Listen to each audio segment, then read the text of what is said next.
Nakapangalakal kami dito sa mga kamag-anak ko. Ayan o, mga nakalakal namin niya. Okay. Mga plastic bote. Diba? Kali kami, okay. Isda o.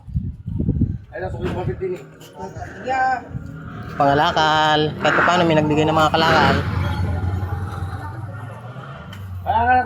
Oh, okay, yun isda. Mura lang, 100 kilo. 60 kilo. Eh. Ikaw dyan, di ka naman kumakain ng hilaw eh.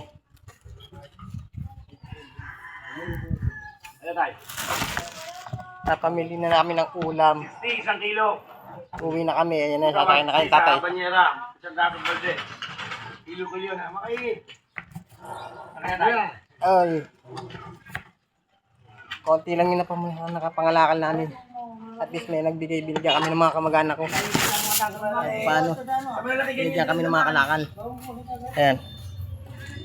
Magsasahid ka nga pala ako. Dito 61 kilo, ito 100. Tayo no. Salamat. Mga kamag-anak. Okay.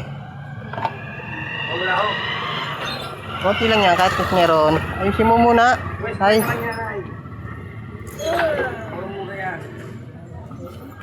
Ayun.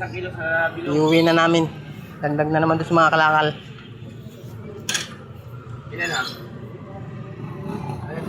Pagod na ako eh. Papahinga muna ako ng konti.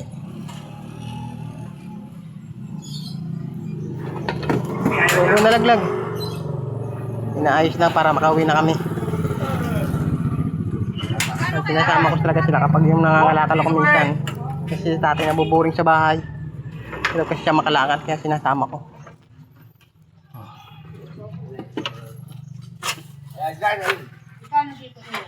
Dito kami sa kabilang barangay sa Lugan. Kami nangalakal. Konti lang yan pero dagdag na naman sa mga nakalakal namin. Tay, kasi para makasakay ka.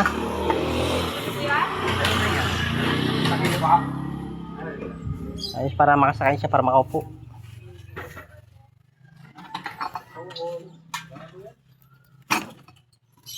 Ay, isang dante. Kahit na ngayon yan, isang daan. Wala ito, isang daan na lang yun.